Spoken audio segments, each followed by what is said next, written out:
रूस के राष्ट्रपति पुतिन ने अमेरिका पर बड़ा हमला बोला है। पुतिन ने पश्चिमी एशिया की समस्या की जड़ अमेरिका को बता दिया। पुतिन ने कहा कि पश्चिमी एशिया में अराजकता के लिए अमेरिका जिम्मेदार है। उन्होंने ये भी कहा कि निर्दोष लोगों की मौत को सही नहीं ठहराया जा सकता। इस युद्ध का समाधान फिलिस्तीनी का निर्माण है।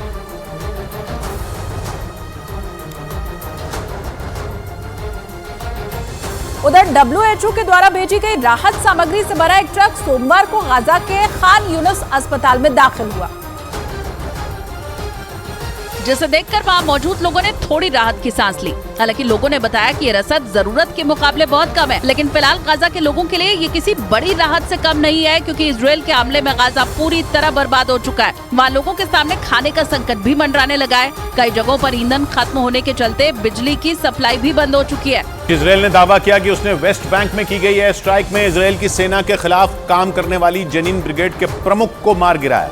ये ब्रिगेड जेनिन शरणार्थी कैंप में रहकर ही इजरायल के सैनिकों को निशाना बनाती है और आरोप है कि इसके लिए जेनिन ब्रिगेड का मुखिया शरणार्थी कैंप में रहने वाले फिलिस्तीन के लोगों का ही इस्तेमाल करता था। इजरायल के खिलाफ जेनिन ब्रिगेड को गाजा में बैठे चरमपंथी संगठन पैलेस्टीनियन इस्लामिक जिहाद ने ही खड़ा किया था, ताकि वो इजरायल के कब्जे वाले वेस्ट बैंक में भी इजरायल की सेना पर बड़े हमलों को अंजाम दे सके। इजरायल के मुताबिक इसी जेनिन ब्रिगेड के मुखिया पर उसकी कई दिनों से नजर थी और जैसे ही इसका पता इजरायल को लगा, उसकी सेना तुरंत एक्शन में आ गई, जिसके बाद इजरायल की वायुसेना ने एयर स्ट्राइक कर जेनिन ब्रिगेड के प्रमुख को मार गिराया। जेनिन कैंप इजरायल के कब्जे वाले वेस्ट बैंक के उत्तर में है, जहां 2 लाख से ज्यादा फिलिस्तीनी रहते हैं और उसी इलाके में मौजूद जेनिन ब्रिगेड के लड़ाकों ने इजरायल की नाक में दम कर रखा है।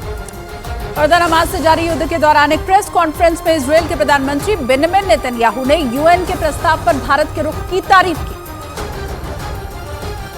प्रेस कॉन्फ्रेंस के दौरान न्यूज 18 इंडिया ने इजरायल के प्रधानमंत्री बेंजामिन नेतन्याहू से सवाल किया कि आप संयुक्त राष्ट्र के हालिया प्रस्ताव पर भारत के रुख को कैसे देखते हैं। इस पर नेतन्याहू ने कहा कि ऐसे हॉरर को भारत समेत कोई भी सिविलाइज्ड देश बर्दाश्त नहीं करेगा।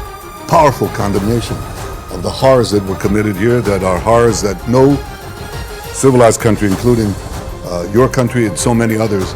नेतन्याहू ने कहा कि उन्हें ये देखकर दुख हुआ कि कई देशों ने इस प्रस्ताव का समर्थन किया, जबकि आतंकवादी घटनाएं उन देशों में भी घटी हैं। इसलिए उन देशों को भी प्रस्ताव की कड़ी निंदा करनी चाहिए। बड़ी बात है कि भारत ने भी प्रस्ताव का समर्थन न करने के पीछे सबसे बड़ी वजह आतंकवाद को ही बताया था। इधर इजरायल के प्रधानमंत्री बेंजामिन नेतन्याहू ने यह साफ कर दिया कि इजरायल आतंकवादी संगठन हमास के साथ किसी भी हाल में युद्ध विराम के लिए सहमत नहीं होगा।